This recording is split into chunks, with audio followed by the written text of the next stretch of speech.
Sometimes the most dangerous secrets are hidden in plain sight. Sometimes a single sentence, spoken casually on a movie set, can trigger alarms in the highest levels of national security. This is the story of how Jennifer Lawrence, one of Hollywood's most beloved actresses, accidentally became one of the biggest whistleblowers in American history without even knowing it. It started on a Tuesday morning in Atlanta, March 22, 2023. Jennifer was filming her latest action thriller, a movie about international espionage that seemed like typical Hollywood fiction. The director had been pushing for authenticity, wanting the technical details to sound realistic. During a casual conversation between takes, Jennifer mentioned something that would change everything. She was talking to a technical consultant, a man who claimed to be a former military contractor. The conversation was about surveillance technology, specifically about how intelligence agencies track communications. Jennifer, trying to nail her character's technical dialogue, casually repeated a phrase she had memorized from the script. When the Blackbird Protocol activates, even quantum encryption becomes transparent. It seemed like movie jargon. Science fiction terminology that scriptwriters love to use to make their stories sound sophisticated. But the technical consultant's face went white. He immediately excused himself and walked away, pulling out his phone with shaking hands. What Jennifer didn't know was that Blackbird Protocol wasn't fiction. It was the code name for one of the most classified surveillance programs in American history, a project so secret that fewer than 50 people in the entire government knew it existed. And somehow, impossibly, that exact phrase had ended up in a Hollywood screenplay. Within 6 hours, that phone call had reached the highest levels of Pentagon security. Within 12 hours, Jennifer Lawrence was unknowingly under surveillance by her own government. Within 48 hours, she was sitting across from General Patricia Morrison, the Pentagon's chief of security, in a windowless room that officially didn't exist. General Morrison was a woman who had spent 30 years climbing the ranks of military intelligence. She had interrogated terrorists, debriefed defectors, and managed some of the most sensitive operations in American history. But she had never had to question a Hollywood actress about national security breaches. The meeting took place in an unmarked building in downtown Los Angeles, just 15 minutes from Jennifer's agent's office. Jennifer thought she was going to a standard meeting about a potential military consulting role for her next film. She had no idea she was walking into the most important conversation of her life. "Miss Lawrence," General Morrison began, her voice carrying the authority of someone accustomed to being obeyed, "thank you for coming. I'm sure you're wondering why the Department of Defense would want to meet with you personally." Jennifer smiled nervously. She was used to dealing with studio executives and directors, not military officials. "Is this about technical accuracy?" she asked. "I know some of our action sequences might not be completely realistic." "In a way, yes," Morrison replied. "But not in the way you think. Miss Lawrence, 3 days ago, you spoke a specific phrase on the set of your current film. Do you remember what you said about quantum encryption?" Jennifer's mind raced. She said dozens of technical lines every day during filming. "I'm not sure which line you mean. We have a lot of dialogue about surveillance and encryption technology." Morrison opened a thick folder and pulled out a transcript. "According to our sources, you said, and I quote, 'When the Blackbird Protocol activates, even quantum encryption becomes transparent.' Do you remember saying that?" Jennifer nodded slowly. "Yes, that's one of my character's lines. It's in the script." "What?" Morrison leaned forward. "Miss Lawrence, that phrase contains information that is classified at the highest levels of national security. Information that should be known only to a handful of people with the highest security clearances. I need to understand how it ended up in your screenplay." The room suddenly felt smaller. Jennifer could feel her heart racing. "I don't understand. It's just dialogue. The writers made it up." "Did they?" Morrison asked. "Miss Lawrence, let me explain something to you. The Blackbird Protocol is a real surveillance program. It's been classified for 20 years. The technology you described doesn't officially exist. Yet somehow, your scriptwriters have described it with technical accuracy that suggests access to classified materials." Jennifer felt like she was in one of her own movies, except this was real and terrifying. "But I don't have any security clearance. I don't know anything about government surveillance. I just memorize lines and say them." Morrison studied her carefully. "I believe you, Miss Lawrence. Which makes this situation even more troubling. If you didn't know the information was classified and your writers claim they made it up, then we have a serious security breach somewhere in the system." She opened another folder, this one much thicker. "Miss Lawrence, your involvement in this matter goes deeper than one line of dialogue. We've been investigating the sources of your recent films, and we've discovered some very disturbing patterns.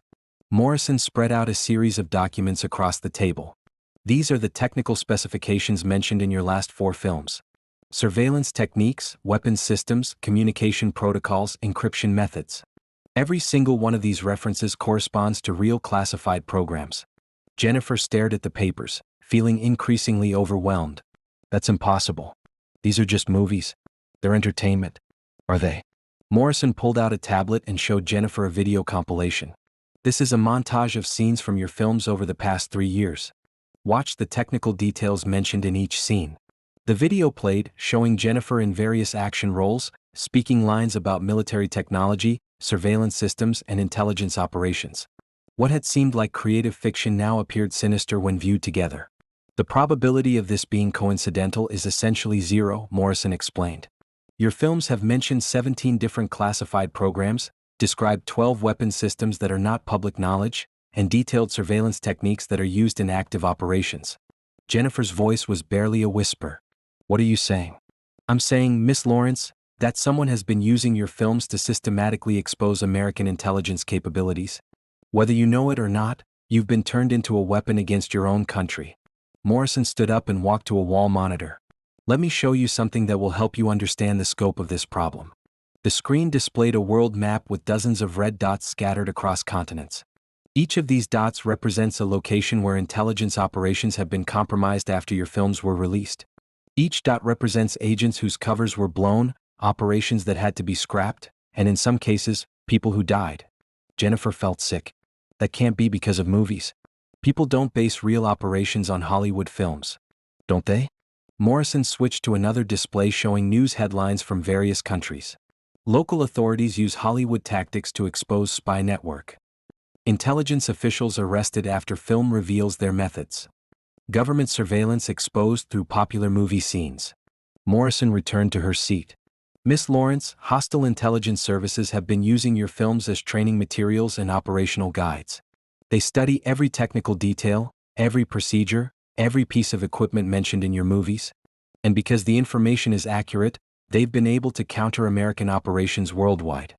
Jennifer was struggling to process the magnitude of what she was hearing. But how is this possible? How would scriptwriters get access to classified information? That's exactly what we need to find out, Morrison said.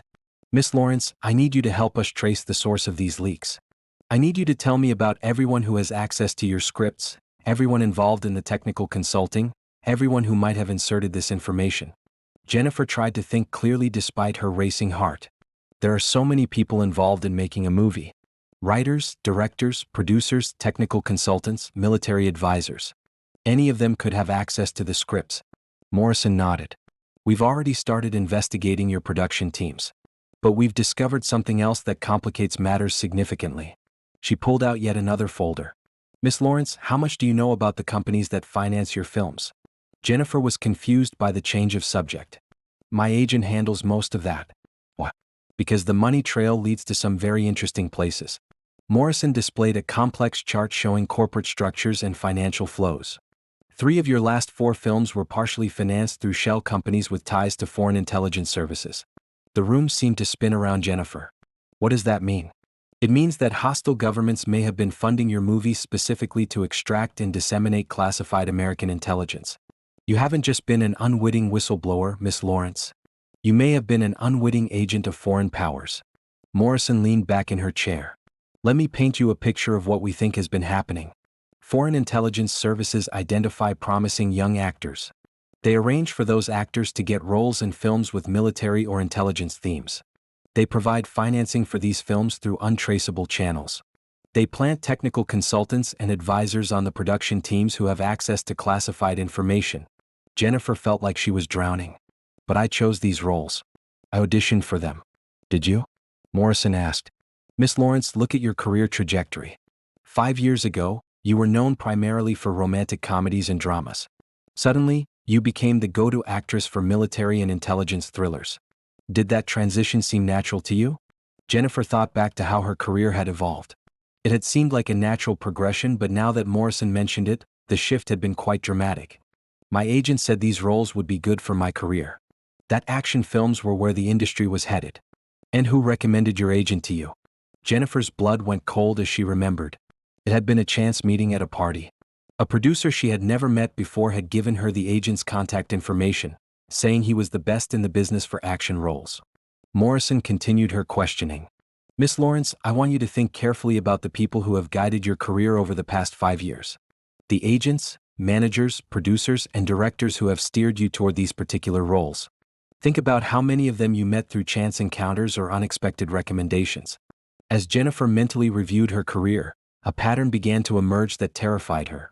Almost every major decision in her recent career path had been influenced by people she had met through seemingly random circumstances. Miss Lawrence, Morrison said gently, I think you're beginning to understand. You weren't chosen for these roles because of your acting ability, though you are undoubtedly talented. You were chosen because of your public image. You're trusted, likable, and seen as authentically American. When audiences see Jennifer Lawrence delivering technical dialogue about military operations, they don't question it. They accept it as entertainment. Jennifer's voice was shaking. Are you saying my entire career has been manipulated? Not your entire career. But the trajectory over the past 5 years appears to have been carefully orchestrated by people with access to classified information and ties to hostile intelligence services. Morrison stood up again and walked to the window, though it was covered with heavy blinds. Miss Lawrence, what I'm about to tell you is going to be difficult to hear, but you need to understand the full scope of this operation. She returned with a personnel file.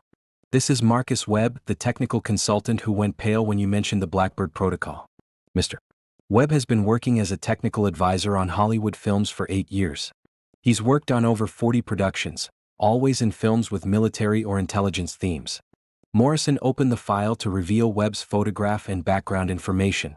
What the film studios don't know is that Mr. Webb has never actually worked for any American military contractor. His entire background is fabricated. He's actually a deep cover operative for a foreign intelligence service. Jennifer stared at the photograph. She had worked with Webb on 3 different films. He had always seemed knowledgeable and professional. How many others are there? Morrison pulled out a list that was several pages long. We've identified at least 27 individuals working in various capacities in Hollywood who have connections to foreign intelligence services. Technical consultants, script doctors, production assistants, even craft service workers who have access to scripts and production areas. The scope of the infiltration was staggering. Jennifer realized that her entire professional environment had been compromised without anyone knowing it. Miss Lawrence, Morrison continued, these operatives have been systematically inserting classified information into Hollywood productions for years. They use legitimate-sounding technical consultants to make the information seem credible. They target specific actors who have the right public image to make the information seem trustworthy when delivered. Jennifer felt like she was waking up from a dream into a nightmare. How long has this been going on? We believe the operation began approximately 10 years ago. It started small, with minor technical details being included in films. But as the operation proved successful, it expanded. Your films represent the most ambitious phase of the program. Morrison returned to her seat. Miss Lawrence, the information you've unknowingly disseminated has caused serious damage to American intelligence operations. But that's not the worst part. Jennifer didn't think she could handle anything worse. What do you mean? Morrison pulled out a final folder, this one marked with multiple classification stamps. Miss Lawrence, we have evidence that this operation is escalating. The next phase involves not just exposing existing American capabilities, but feeding false information to mislead American intelligence agencies. She opened the folder to reveal scripts for upcoming films. These are the screenplays for your next 3 contracted films. Each contains what appears to be technical information about American military capabilities. But this information is false. It's designed to make American intelligence agencies believe that hostile countries have capabilities they don't actually possess. Jennifer studied the scripts, recognizing them as projects she was scheduled to begin filming over the next 18 months.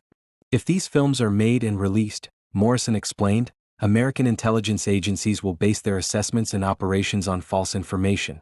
It could lead to strategic mistakes that would cost American lives and compromise national security for decades. Jennifer felt the weight of the situation crushing down on her. What do you want me to do? Morrison leaned forward. Miss Lawrence, we need your help to stop this operation.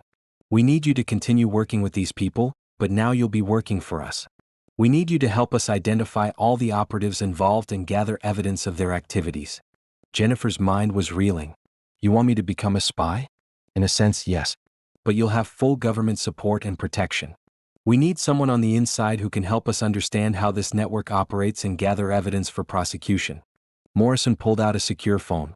Miss Lawrence, I know this is overwhelming, but you have a choice to make. You can walk away from this room and pretend this conversation never happened. We'll have to shut down your current production and essentially end your career in action films. Or you can help us stop an operation that has already damaged American national security and threatens to do much worse. Jennifer stared at the phone. If I help you, what happens to all the people I've been working with? Some of them must be innocent. Morrison nodded. Our investigation will focus on identifying the operatives and protecting the innocent people who have been unwittingly involved. But we need your help to distinguish between the two. Jennifer thought about all the people she had worked with over the past 5 years. Crew members who had become friends, directors who had trusted her with their visions, fellow actors who were just trying to make a living. How many of them knew what was really happening? Miss Lawrence, Morrison said softly, I understand this is an impossible situation. You never asked to be involved in espionage or intelligence operations. You just wanted to make movies. But unfortunately, you've been dragged into something much bigger than entertainment. Jennifer looked up at Morrison. If I help you, how do I know you're telling me the truth? How do I know this isn't some elaborate conspiracy theory? Morrison pressed a button on the table and the wall monitor activated. Over the next hour, she showed Jennifer classified surveillance footage, intercepted communications, and intelligence reports that confirmed everything she had described. The evidence was overwhelming and undeniable. Miss Lawrence, Morrison said finally, you have until tomorrow morning to decide. If you choose to help us, you'll be briefed on your mission and given the tools you need to gather intelligence safely. If you choose not to help, we'll understand, but we'll have to take other measures to stop this operation. Jennifer stood up, her legs feeling unsteady. Can I ask you something? Of course. How did you know I wasn't involved willingly? Morrison smiled slightly. Because when we started investigating you, we found something interesting. Every single time you delivered one of these classified lines in your films, your stress indicators spiked. Your heart rate increased, your voice patterns showed tension, and your body language indicated discomfort. You knew something was wrong even if you couldn't articulate what it was. Jennifer remembered feeling uncomfortable with some of the technical dialogue, sensing that it sounded too real, too detailed to be fiction. Her instincts had been trying to warn her, but she had ignored them. Morrison handed her a business card with only a phone number on it. Miss Lawrence, whatever you decide, be very careful who you trust from now on. This operation has been years in the making, and the people running it won't hesitate to eliminate anyone who threatens their success. As Jennifer left the building, her mind was spinning with questions and fears. How many people in her professional life were exactly who they seemed to be? How long had she been unknowingly working against her own country? And most importantly, did she have the courage to help expose a conspiracy that reached into the highest levels of Hollywood and beyond? The next morning, Jennifer made her decision. She called the number on Morrison's card and spoke 2 words that would change her life forever. I'm in. What followed was the most intensive training of Jennifer's life. Not acting training, but intelligence training. She learned how to gather information without arousing suspicion, how to communicate securely with her handlers, and how to protect herself in dangerous situations. Her first mission was to identify which members of her current production team were involved in the conspiracy. She began paying attention to conversations differently, noticing who had access to which information and who seemed to know more about technical details than they should. The breakthrough came during a script revision meeting. One of the writers casually mentioned a detail about satellite surveillance that Jennifer knew wasn't in any previous draft. When she asked where the information came from, the writer said it had been suggested by Marcus Webb, the technical consultant Morrison had identified as a foreign operative. Over the following weeks, Jennifer carefully documented every instance of classified information being inserted into scripts, every suspicious conversation, and every individual who seemed to have insider knowledge. She discovered that the network was even larger than Morrison had initially suspected. The most shocking revelation came when Jennifer realized that her own agent, the man who had guided her career transformation, was one of the operation's key coordinators. He had been carefully selecting roles for her that would maximize the impact of the classified information she would unknowingly disseminate. As the investigation progressed, Jennifer learned that she wasn't the only actor being used in this way. Several other prominent performers had been similarly manipulated, their careers guided toward roles that would give them credibility when delivering classified information to global audiences. The operation's scope was breathtaking. Foreign intelligence services had essentially weaponized Hollywood, turning America's most influential cultural export into a vehicle for espionage and disinformation. Jennifer's work ultimately led to the exposure of what became known as the Hollywood intelligence ring. Over 30 individuals were arrested on charges ranging from espionage to treason. Several major film productions were shut down, and the entire system of technical consulting in Hollywood was reformed. But the personal cost to Jennifer was enormous. Her career in action films was effectively over, as audiences and industry professionals struggled to separate her from the conspiracy she had unknowingly participated in. Some people believed she had been a willing participant, despite the government's assurances that she had been manipulated. The psychological impact was perhaps even more significant. Jennifer had to come to terms with the fact that years of her life and career had been orchestrated by hostile foreign powers. Every success, every career milestone, every professional relationship had been tainted by deception. In the aftermath, Jennifer became an advocate for better security practices in Hollywood. She worked with government agencies to develop protocols for protecting classified information while still allowing the entertainment industry to create realistic portrayals of military and intelligence operations. But she never forgot the lesson she learned in that windowless room with General Morrison, that in the modern world, the line between entertainment and espionage, between fiction and reality, had become dangerously blurred. The Hollywood intelligence ring case became a watershed moment in understanding how cultural influence could be weaponized for intelligence purposes.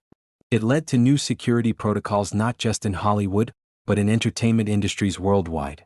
For Jennifer, the experience transformed her understanding of her role as a public figure. She realized that celebrity came with responsibilities she had never considered, and that her words and actions could have consequences far beyond entertainment. Years later, when asked about the experience, Jennifer would say that it taught her the most important lesson of her life, that in a world where information is power, even actors can unknowingly become warriors in battles they never knew were being fought. The Blackbird Protocol, the program that Jennifer had accidentally exposed, was quietly retired and replaced with new systems. But the damage had been done. The revelation that classified information could be hidden in plain sight, disguised as entertainment, changed how intelligence agencies thought about information security forever. As for Jennifer Lawrence, she eventually returned to the types of roles that had made her famous originally. But she never again appeared in a film with military or intelligence themes. The price of her unwitting involvement in espionage had been too high, and the lessons learned too painful, to risk a repeat performance. The story of Jennifer Lawrence and the Hollywood intelligence ring serves as a reminder that in the modern age of global information warfare, everyone is a potential target, and every platform is a potential weapon. Even the most innocent activities like making movies can be compromised and turned against the very people they're meant to entertain. Most importantly, it shows that sometimes the most dangerous secrets aren't hidden in classified documents or secure facilities. Sometimes they're hidden in the scripts of summer blockbusters, delivered by trusted faces to audiences who never suspect they're receiving something more than entertainment. In the end, Jennifer Lawrence's accidental whistleblowing didn't just expose a single conspiracy. It revealed a new form of warfare where the battlefield is the human mind, the weapons are stories, and the soldiers are anyone with a platform to speak to the world.